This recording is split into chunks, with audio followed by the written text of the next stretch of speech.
Shalom, all praises to Yahweh, Ba'Shem Yahushua, Ba'Shem Harakah Kadash, the one to the apostles, and the elders of great Musa that rule well, and Shalom to all the brothers doing the work of Syrian truth. Yeah, I got this article on this hearing that the Pentagon's, the UFO office that they set up after the report. So it says on space.com, it says what Pentagon has no credible evidence of aliens or UFOs that defy physics.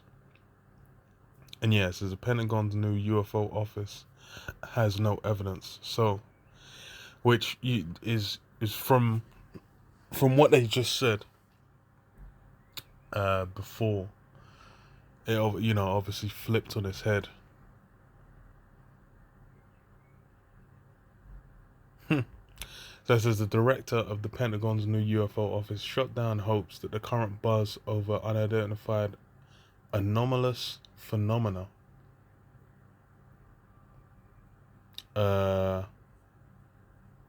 supports claims of extraterrestrial visitation.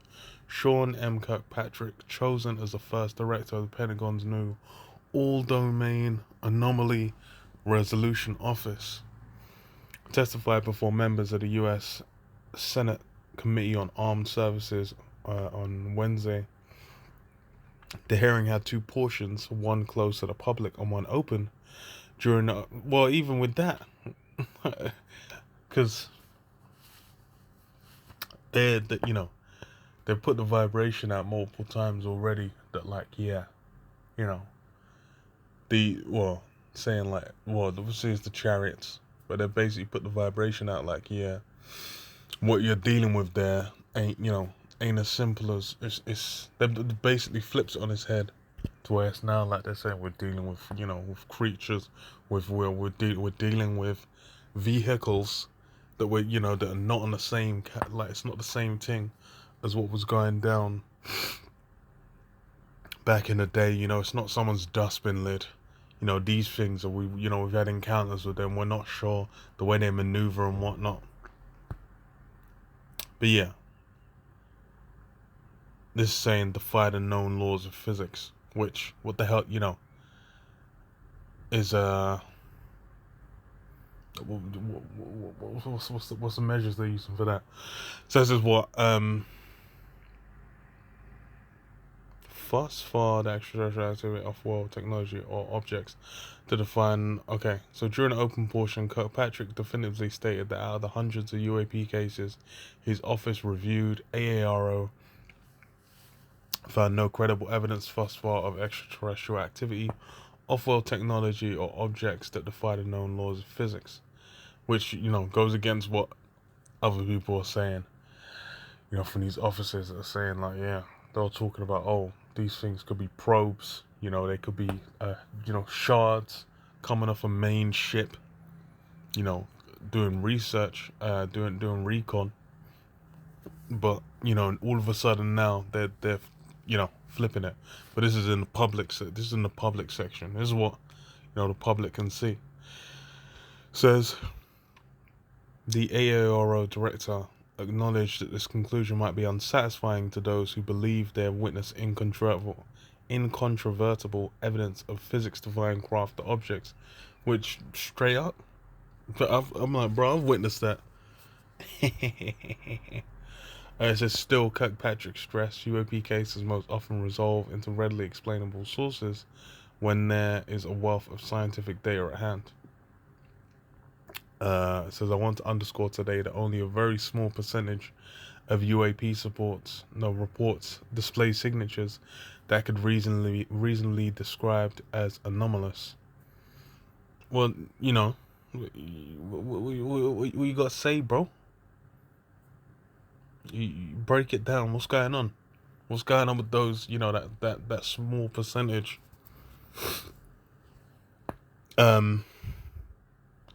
It says a very small percentage of UAP reports display signatures that could reasonably be described as anomalous. Kirkpatrick stated on Wednesday hearing The majority of unidentified objects reported to AARO demonstrate mundane characteristics of balloons, uncrewed aerial systems, clutter, natural phenomena, or readily explainable sources. Then what's the unexplainable ones? That's what your job is. The AAO director added that if anyone has any evidence of otherworldly visitation or alternative theories, they should submit the evidence for peer review in scientific journals. That's funny.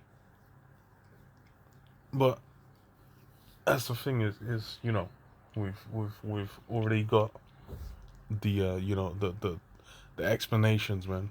I'll get into it in a bit.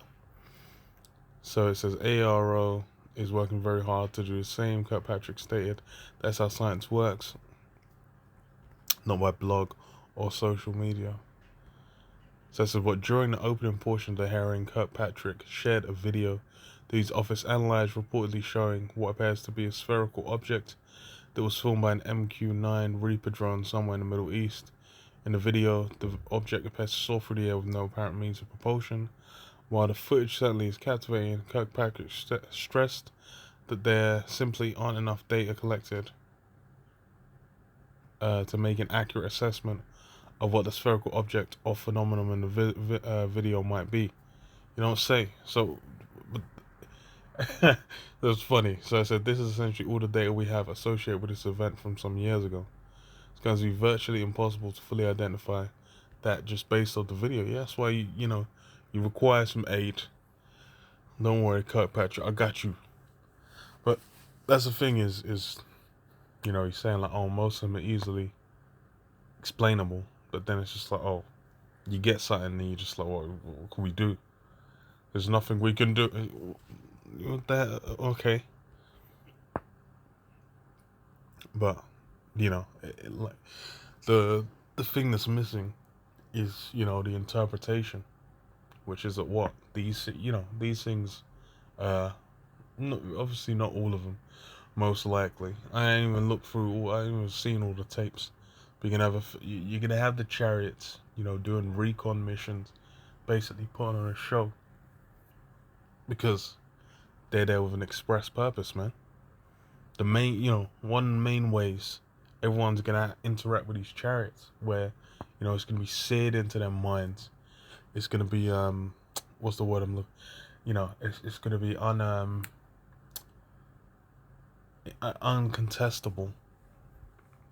It's gonna be what Revelation 1:7. It says, "Behold, he cometh with clouds, and every eye shall see him, and they also which pierced him, and all the kindreds of the earth shall wail because of him. Even so, Amen." So yeah, he's coming with clouds. Yahushua's coming with clouds, and then what? It's every eye is gonna see him. That's gonna be when it's basically shown. Everyone's gonna have to interact with them Chariots, man. It ain't you ain't gonna be able to to mess around, to play with that shit. It's gonna be plain as day.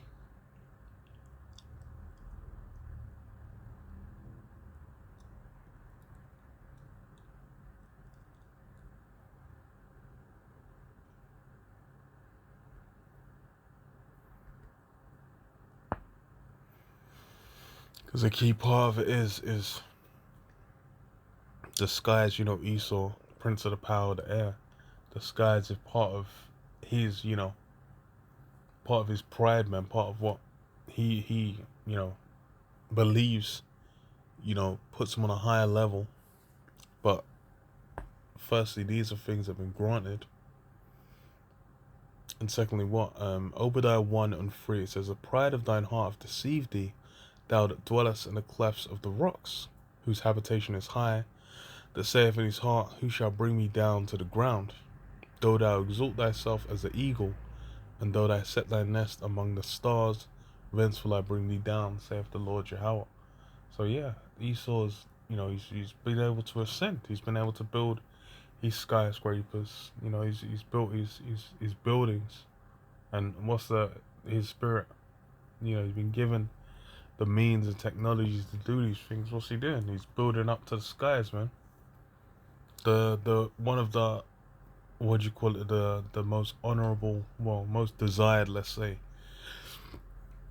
um living locations or whatever places to stay is like a penthouse apartment where it's the top of one of these skyscrapers where you can be up there, you can be among the clouds looking down on the ground. These are things that what do you call it, these are the things that Esau uh upholds. And that's a key part of his society where these things are aspirational. These things are basically looked at as people like, damn, that guy's on levels like, so shit. And he's got the penthouse suite. It's something to for people to be making googly eyes at you out about. But then it's what that's a representation of Esau's spirit. But then that's the thing is all the even though you've reached onto the heavens, you got into into the into space. You set your space stations up. You got your satellites and whatnot. You're flooding you're flooding the heavens with space junk. That doesn't then mean that you're now free to to do whatever the hell you want. I mean, so it doesn't mean that you're everything you desire to do, you're gonna be able to pull that shit off. And what's the purpose? What's the reasoning for why you've been given that position, man? Why you've been raised to them heights? That's something that after what happened to Pharaoh, people were wary of. Because why? Pharaoh, they wouldn't worry. In Babylon as well, they wouldn't worry. Because why? It's the power of heaven, man. They would have known Yahweh Shem Yahushai. And what, he can build you up, he can break you down swiftly. Says, if thieves came to thee, if robbers by night, how art thou cut off? Would they not have stolen till they had enough? If the grape gatherers came to thee, would they not leave some grapes? How are the things of Esau searched out? How are his hidden things sought up? And yeah, all these things, Esau's doing. And it's funny because the Chariots are one of the things that, for the longest time, he was running the most legendary smear campaign, to where if you're talking about Chariots, if you're talking about Chariots, then it's on a level where it's just like, damn, like this guy's a fucking absolute lunatic, man. You're a crackpot. People be as soon as you say UFOs and that. A guy's his eyes are just gonna he's gonna be, oh no, so I'm dealing with a fucking mania, and then lo and behold, years later, you got the fucking Pentagon coming out saying like, yeah, we've tracked these things, we got footage of it. It's like, can I explain what happened? I have no fucking clue. I got no fucking idea what happened. It was wild, man. I was there. These guys are like, now it's being shown like, damn. So, people would have been not talking smack all them years back, but now it's the U.S. government doing it. It's like, damn. It's say. The man was like, I can't scientifically explain this. You don't say. That's that's gonna be a lot of what Esau is gonna be saying as he's going down, man. Trying to deal with, I can't. How can we measure this phenomenon? It's like, you're trying to break it down, bro. But it's those are things that are not for you to be broken down. Exactly for you to be mystified, man.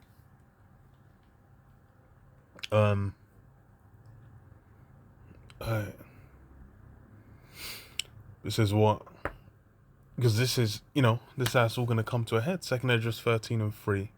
And I beheld, and lo, that man waxed strong with the thousands of heaven. And when he turned his countenance to look, all the things trembled that were seen under him. And whensoever the voice went out of his mouth, all they burned that heard his voice, like as the earth faileth when it feeleth fire. And after this I beheld, and lo, there were gathered together a multitude of men, out of number from the four winds of the heaven to subdue the man that came out of the sea. So yeah, Yahushua is gonna return, as it said in Revelation 1:7. He cometh with clouds. He's coming with them chariots, and then Yahushua's gonna return with the chariots. You know, going out here zip zapping. Vaporizing like in the old school was it War of the Worlds, where people are getting hit and they're just getting returned to dust. And then what, the armies of the world, they're gonna combine, man, like it said, to what, to fight with Michael, to fight with, to try and come against Yahweh Shai, which is gonna be a spectacular failure. It says what? But I beheld, and lo, he had graved himself a great mountain, and flew up upon it. But I would have seen a regional place whereat the hill was graven, and I could not. And after this I beheld, and lo, all they that were gathered together to subdue him were sore afraid, and yet durst fight. Yeah, and Yahushua was on that great mountain, on that legendary chariot where you couldn't even see where it began. And then these men are basically gonna be stimming, to fight, man. Man, gonna be losing their minds. But then they're still we gotta do this, man. Why? Because you guys had their brains fried by all the movies, man. Jake's there where they'll be coming against Yahushua and not knowing, bro. That's all to your benefit, man. But hey, now it's not like Egypt now. It's not where every Jake's gonna make it. It's only gonna be those of the elect, man, the chosen. Everyone else is gonna be turned into fish food. So you can come back in the kingdom, man.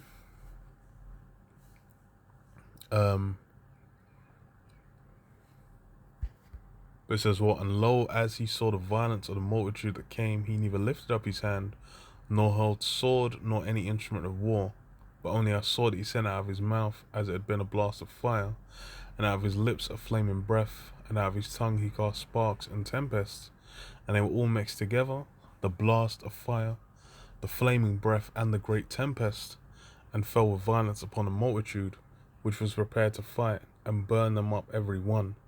So that upon a sudden of an innumerable multitude, nothing was to be perceived, only dust and smell of smoke. When I saw this, I was afraid. And yeah, that's how it's gonna end. With what? The worldly, the carnal armies of Esau getting put on smash. That's the thing. He knows he's got to contend. Which is why, because he's got to contend, he's basically got to keep up the morale, man. Because what are these chariots, man? Zechariah 5:3. I'll start from 2. So it says, and he said unto me, what seest thou? And I answered, I see a flying roll. The length thereof is 20 cubits, and the breadth thereof 10 cubits. Then he said unto me, this is the curse that goeth forth over the face of the whole earth. For everyone that stealeth shall be cut off as on this side according to it, and everyone that sweareth shall be cut off as on that side according to it. And yeah, that's why it's the curse, man. Esau's, the way he's built his society, he's probably on we can dissect and cut up and go into anything, and be able to break it down so we can understand. Okay, yeah, this what's going on a deeper level. Now with the chariots, you're being mystified, man. Because that's part of the aspect where it's like, oh, you ain't, it's been made obtuse to you, man. You ain't gonna be able to penetrate it. So then what? You don't know what you're dealing with, man. That thing's a curse. Because what? The maneuverability, the capabilities they have, that goes. That's why I'm saying breaking the laws of physics, man. Those are things that you came up with for you to try and try and break down and understand what's going on here. But that's exactly what's limiting you, because why? They're basically Because, that's some shit you came up all on your own. Not realizing that, you're in a bubble, man. You're being kept in a box. You ain't even seeing everything. You ain't even gonna have the capabilities. It says in my father's house there's many mansions, man. There's gonna be other planets. There's gonna be whole other ages to come, man. We got the kingdom of heaven coming. And you're trying to break down everything, bro. Esau, Edom. Give me a break. But that's why, these things are that curse. They're really gonna come against your society in that state, man. As a curse. But yeah, yeah. I'll leave you there. Yeah. Shalom. Shalom. Yabashim Shab, Shum Kakadash Bakta. Shalom.